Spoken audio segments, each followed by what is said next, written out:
धाराएं बढ़ा दी गई हैं। ऐसी धाराएं कि जो गैंगस्टर होते हैं उन पर भी ना लगाई जाए, उन पर मेहरबानी बड़े बड़े गैंगस्टर पर भी नहीं लगती है। कोर्ट के बाहर मां बाप का रो रो कर बुरा हाल है। गरीब पेंटर की बेटी खुशी दुबे बड़ी मुसीबत में है। अवनीश दीक्षित, ऐसी धाराएं जो आपने न्यूज दी है वो बड़े गैंगस्टर कानपुर पर नहीं होगी, लेकिन 2 दिन की ब्याहता पर लाद दिए केस। देखिए, खुशी दुबे के मामले को भारत समाचार सूत्र प्रवक्ता तो उठा रहा था और चैनल के एडिटर इन चीफ ने इस मुद्दे के लिए बहस भी की थी अपने प्रोग्राम में, और सब अधिकारियों ने आश्वस्त किया था कि खुशी दुबे को हर हाल में रिहा कर दिया जाएगा। लेकिन आज अचानक से खुशी दुबे के विरुद्ध 17 धारा लगा दी गई, जो एक बहुत अच्छे अपराधियों पर लगाई जाती है। हकीकत जो लोग अपराधी थे विकास दुबे कांड में, उनको बख्शने की पूरी कोशिश की गई और 2 दिन पहले ब्याह कर लाई गई। खुशी दुबे इतनी बड़ी अपराधी हो गई तो उसको 302, 307 जैसे गंभीर अपराधों में मुकदमा दर्ज, उसको रिमांड में लेने की पुलिस तैयारी कर रही है। जो बातों अपराधी थे उनको पुलिस ने सकुशल रिमांड में नहीं लिया। पुलिस ने उनको बाकायदा सरेंडर करवा दिया। पुलिस गिरफ्तार नहीं कर पाई। जिलेदार सिंह जो शूटर था और जो उसके साथी थे उनको बाकायदा सरेंडर करने का मौका दे दिया। इस निर्दोष लड़की को वो घर से उठा करके मुलजिम बना दिया और इतनी गंभीर धाराएं लगा दी कि लड़की जीवन भर जेल से रिहा ना हो पाए।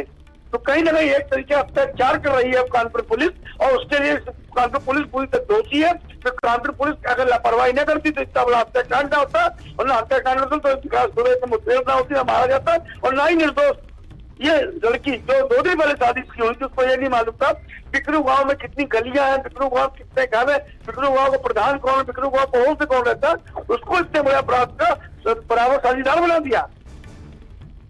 बिल्कुल अवनीश, आप बिल्कुल ठीक कह रहे हैं। दर्शक भी जान लें, आईपीसी 396, 302, 307, 412, 147, 148, 149, 504, 506, 34 ये धाराएं हैं आईपीसी के। खुशी दुबे पर 2 दिन की ब्याहता थी, उसके ऊपर लगातार धाराएं लगा दी गई हैं, और साथ साथ 7 सीएलए एक्ट भी खुशी दुबे पर लाद दिए गए हैं। अवनीश, देखिए, कोई ऐसी धारा जो क्रिमिनल ऑफेंस में लगती है वो कानपुर पुलिस ने नहीं छोड़ी है, और जो इस पर विवेचक लगाए गए हैं कानपुर जिले के खाद्य इंस्पेक्टर लगाए गए हैं, जिनको थाना स्तर पर दिया गया है कि खुशी दुबे के मामले में किसी हाल में खुशी दुबे रिहा न हो जाए। अगर वो रिहा हो गई तो कई ऐसे राज खोल देगी जो तत्कालीन अधिकारियों के गले की फांस बन जाएगा।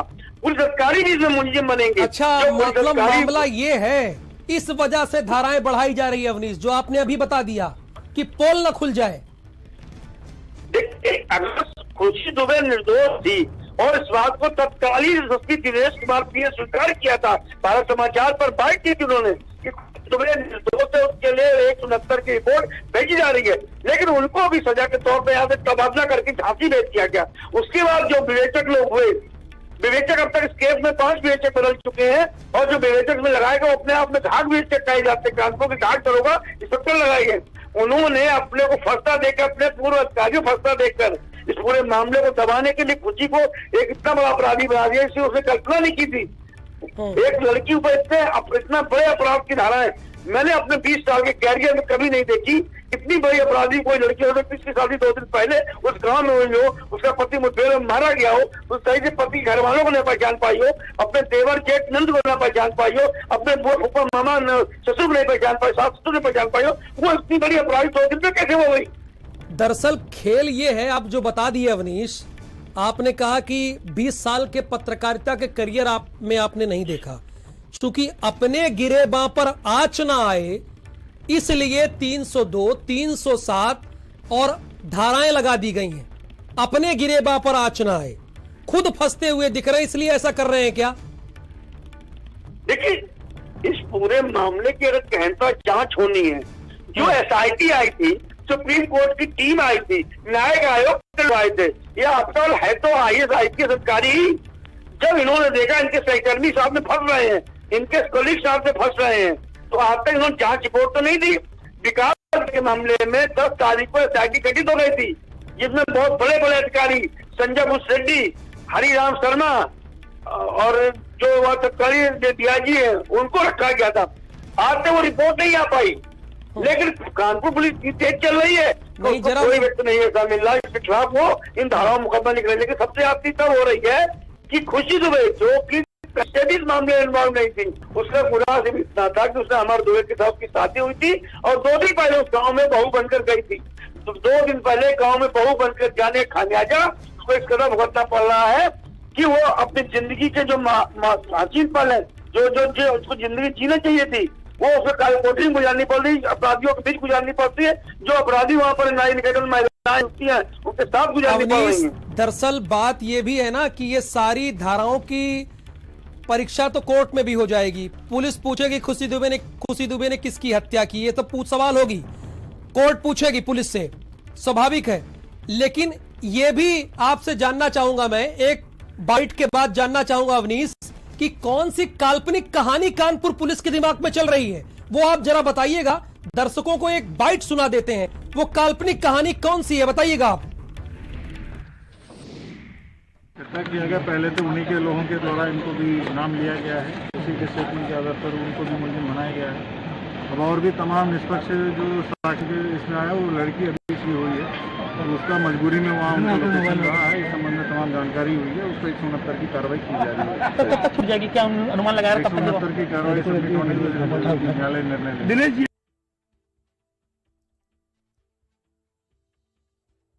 ऐसा किया गया, पहले तो उन्हीं के लोगों के द्वारा इनको भी नाम लिया गया है, उसी के स्टेटमेंट के आधार पर उनको भी मुलजिम बनाया गया है।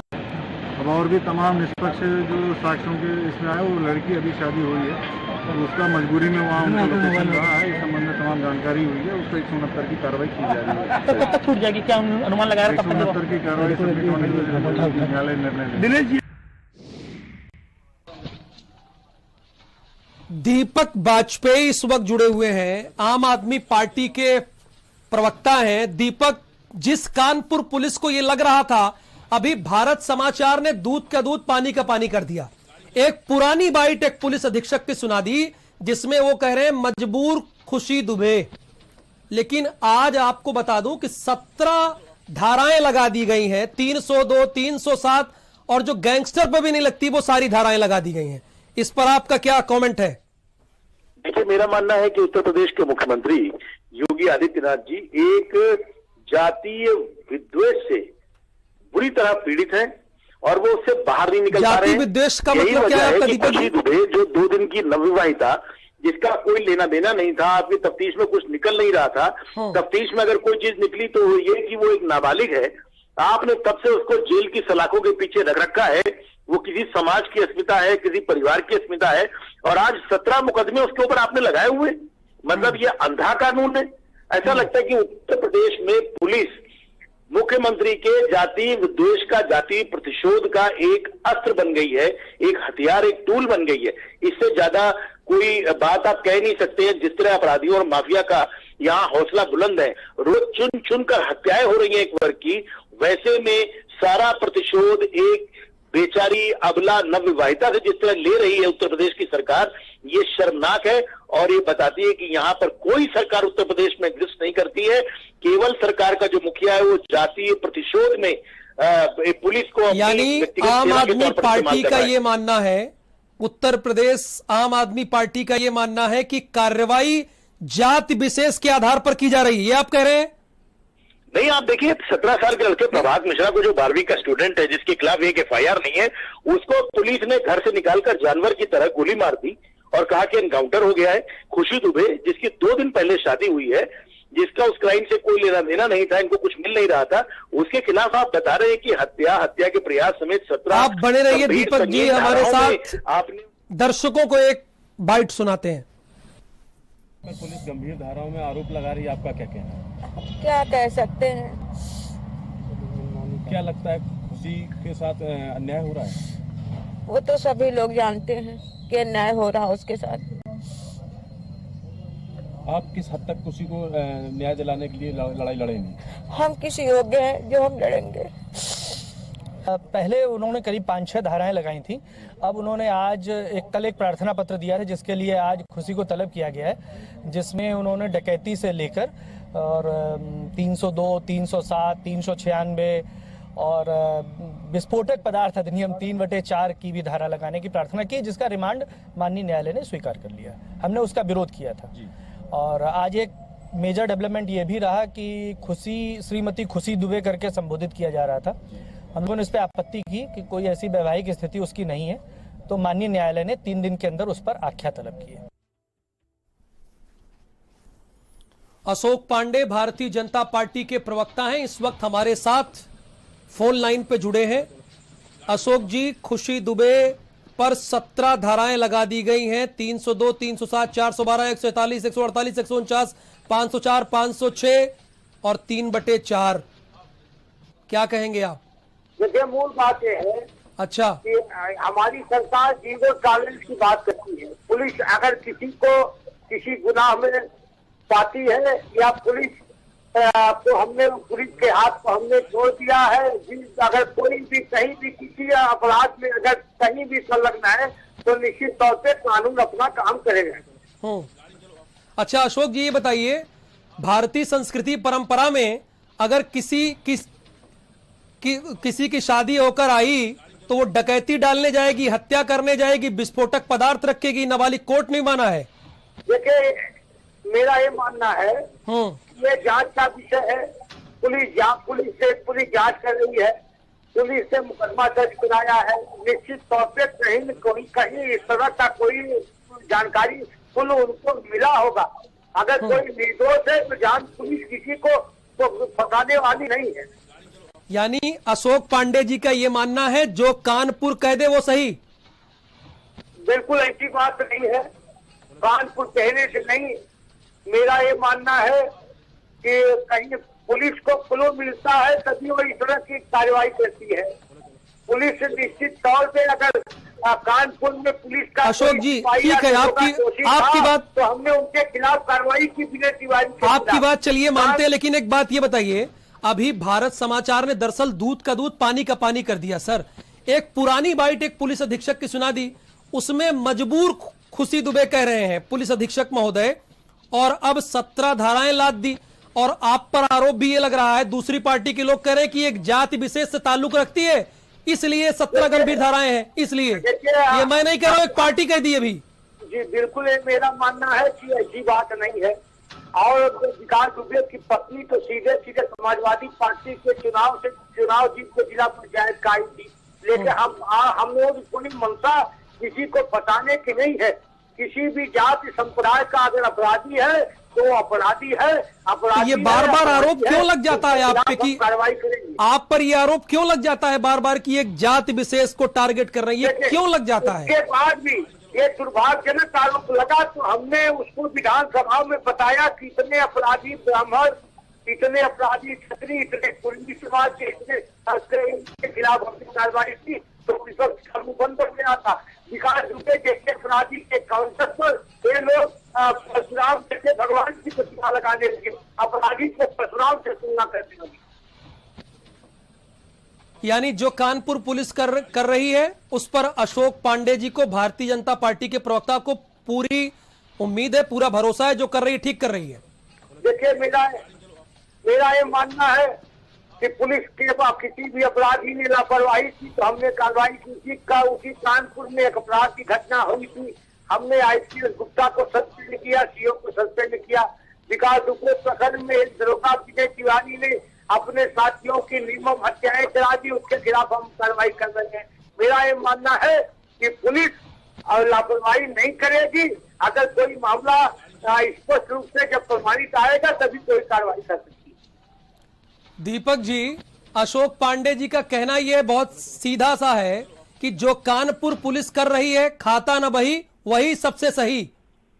राहुल जी, मैं ये कहना चाहूंगा कि उत्तर प्रदेश की पुलिस एक गिरोह के तौर पर काम कर रही है अपराधियों की, जिसके सरगना उत्तर प्रदेश के मुख्यमंत्री योगी आदित्यनाथ है। ये पुलिस महोबा में एक ब्राह्मण व्यापारी की हत्या करवाती है, 5-5 लाख रुपए रंगदारी एसपी और डीएम वसूल करते हैं। एक फर्जी एसआईटी बनती है जिसका टर्म निकल गया, आज तक जांच रिपोर्ट नहीं आई, आज तक पाटीदार नाम का ये एसपी अरेस्ट नहीं हुआ है। उत्तर प्रदेश पुलिस जाती है और निर्वेंद्र मिश्रा की हत्या करवाती है, जमीन का कब्जा कराता है सीओ वहां पर, इस तरह उत्तर प्रदेश की पुलिस अपराधियों का एक गिरोह बन गई है, जो मुख्यमंत्री का जातीय प्रतिशोध ले रही है, व्यक्तिगत जातीय प्रतिशोध ले रही है। इससे ज्यादा उत्तर प्रदेश से कोई उम्मीद नहीं किया सकती पुलिस से। आप देखिए कि कोई कार्रवाई आज तक ना तो निर्वेंद्र मिश्रा जी की हत्या में शामिल सीओ के खिलाफ हुई, ना इस एसपी की गिरफ्तारी हुई जो महोबा का एसपी है, जिसकी गिरफ्तारी हुई, इस अपराधी हत्यारे की गिरफ्तारी हुई। और पुलिस इसी तरह से मुख्यमंत्री को केवल ब्राह्मणों को चुन चुन के मारकर संतुष्ट कर रही है ताकि उनका जातीय प्रतिशोध पूरा हो। शुक्रिया दीपक बाजपेयी जी, समय का अभाव है, बहुत बहुत धन्यवाद हमारे साथ जुड़ने के लिए। अशोक पांडे जी, आपका भी बहुत धन्यवाद। भारतीय जनता पार्टी के प्रवक्ता का कहना है कि कानपुर पुलिस जो कर रही है सब सही कर रही है।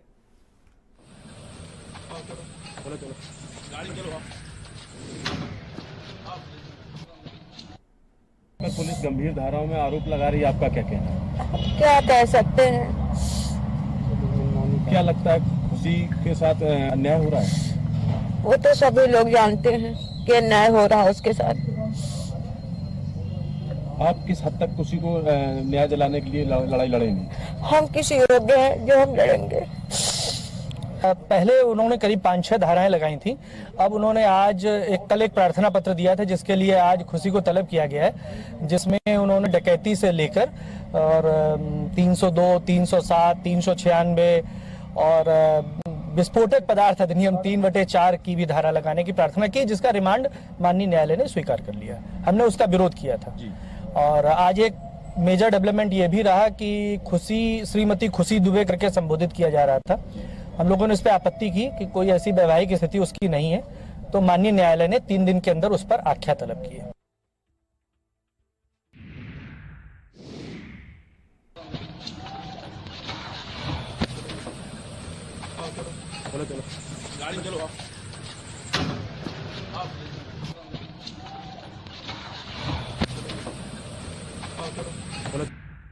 ऐसा किया गया, पहले तो उन्हीं के लोगों के द्वारा इनको भी नाम लिया गया है, उसी के स्टेटमेंट के आधार पर उनको भी मुलजिम बनाया गया है। अब और भी तमाम निष्पक्ष जो साक्ष्यों के इसमें आया, वो लड़की अभी शादी हुई है और उसका मजबूरी में वहाँ उनका लोकेशन रहा है, इस संबंध में तमाम जानकारी हुई है। उसको 169 की कार्रवाई की जा रही है। कब तक छूट जाएगी, क्या अनुमान लगाया? 169 की कार्रवाई सबमिट होने के बाद न्यायालय निर्णय लेगा।